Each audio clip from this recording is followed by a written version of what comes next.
Alright, so the game tosses you in at the start in the role of a guy called Tor Amstead. Apparently he's been tasked to do something with the place called Skullkeep because there's some evil thing doing something nasty and, well, he needs to be stopped. I never really cared for the story and I tried caring for it once, but it really isn't any good. It's your standard fantasy fare.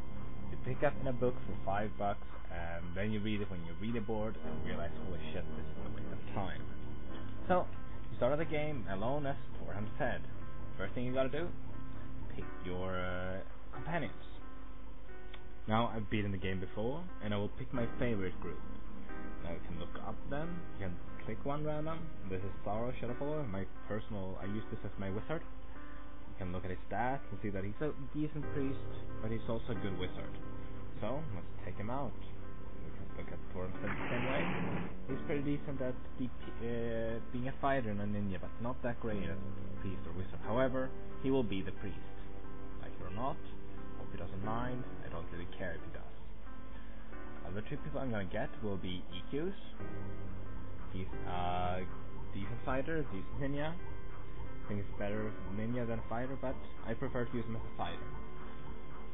And that's Cletus, the big bad guy who really hits hard. He's a good fighter, decent beginning ninja, nothing too great, but he's pretty good. I like him.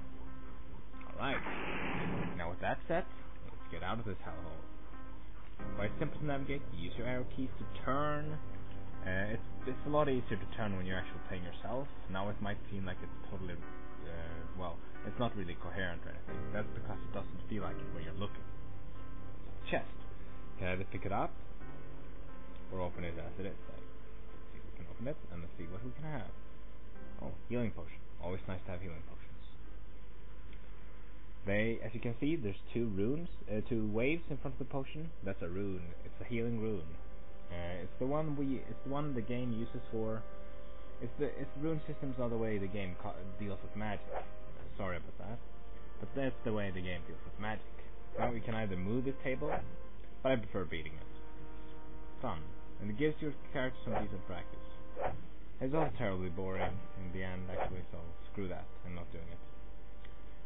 Bag to do the same as with the chest. Loot the food. As you can see, your characters have a food meter and a water meter. That means they can become hungry. And if you don't feed them, they will die. It's not very good.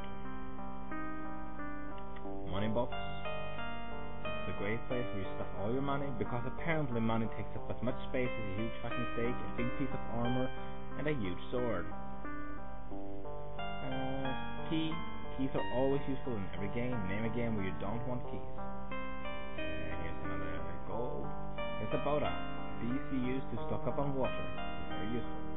This room, we have the Altar of Resurrection. Here's an elite thing you can do. You can use this torch to light this fireplace. Doesn't do anything, but it's nice. I like to set this up as my home base, where I leave all the stuff I don't really need anymore. Okay, so that done. Get out of here. I really like the music in this game. It's sort of soothing, not really soothing, but kind of spooky and nice. So you click on your weapon of choice or hand, and you kick and beat to commence your step. You can get more attacking than that. You can only have one character attack at a time, so you have to use some reaction speed. But once you get down to this, it's actually very easy. So the monsoon coming somewhere. Oh, there we go. Sometimes it's a bit hard to navigate when you haven't played the game for a bit, but it gets easier later on. And yes, believe it or not, you can race. You beat them, you look for the trap, or who cares? Really, race.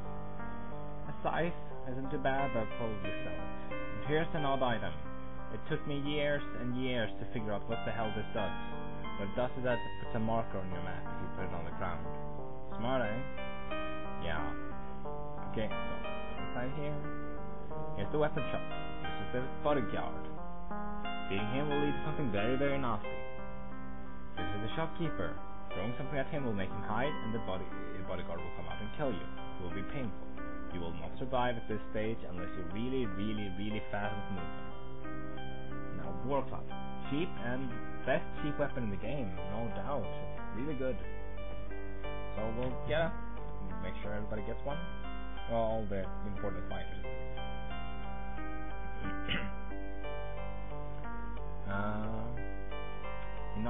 Sometimes you can bargain a bit with him. You can get some decent prices, but I'm not really in the mood for that right now. I usually do it with more expensive stuff. Alright, so we're gonna leave Cletus with that normal club in his hand for a simple reason. He's gonna get a better weapon soon. Alright, so let's build something. I'm gonna use this, I'm gonna use this, I'm gonna use this. Oh, joy, another money piece. That's enough money.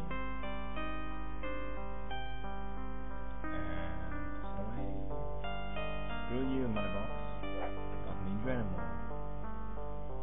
Let's see. Oh, right. Let's to this money box. Now, this shopkeeper is actually nice to you. He can change your copper to silver and silver to gold and so forth. So just put it up here. Everything you want to sell at the same time on top of the box, or under the box, or whatever you please. He'll come over and he will make it into gold, silver, blah blah blah blah blah.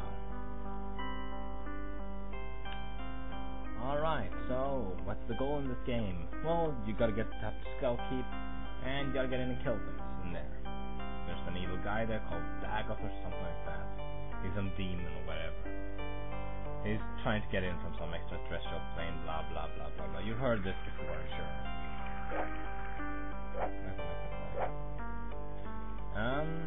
Nothing overly exciting story-wise, so obviously it's locked. I'm gonna save this one for later. Save this if you're playing this game, save one copper coin for later. You will need it. Well, not need, but it will be very useful. Okay. Dead bats. Well, the character's hungry or something. Alright. Yeah, the goal is to get into Skullkeep. There are 4 clan keys. You need to get all 4 of them from various areas in the land, whatever it's called. Split, blah blah blah, something about wars or whatever. You can drag this item up wherever the hell it is. I think it's a physical resistance potion, but I never really use them. You want to drink up here, stock up on water for your bodas, so we can get out of here. Bodyguard, not nice to don't screw with him. He will kill you. Also, don't run into walls. It's a sign that you suck. Me.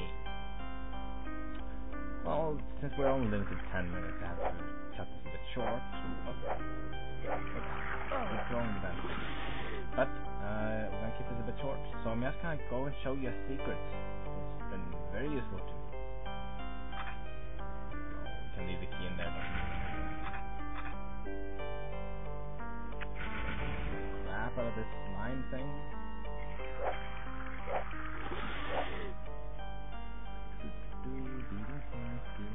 I'm afraid the monsters don't really get very hard in this game, save for the bosses that require some thought. Now, this is the Skullkeep door. It's locked. You need 4 keys to open it. Nothing too hard to get in the end. It's just a skull that tells you need 4 clans keys. That's all. This is empty.